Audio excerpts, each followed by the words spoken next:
Hello, welcome back for another video of Service Reset My Car. Today I'm going to show you I can change the menu language of a Seat Leon. This one is a 2016 model, and in this short video I'm going to show you I can change it for yourself.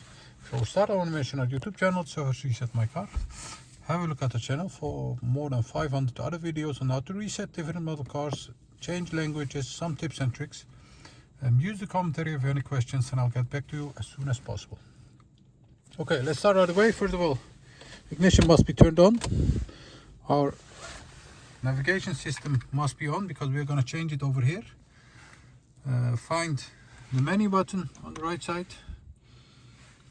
Menu button, yes. Then find the settings by scrolling, turning the scroll button over here.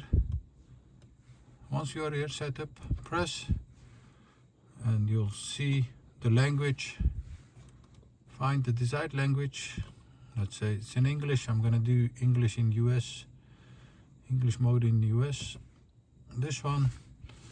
Once you have done that, press this and you'll see that the language has changed to the desired language.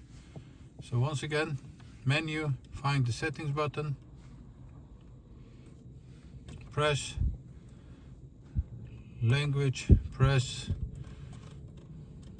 Dutch for example, press it, and you'll see that the language is now set to Dutch. That was it for this video. I want to thank you for watching our videos. Don't forget to subscribe. Use the commentary if you have any questions and I'll get back to you as soon as possible. Thank you. Bye bye.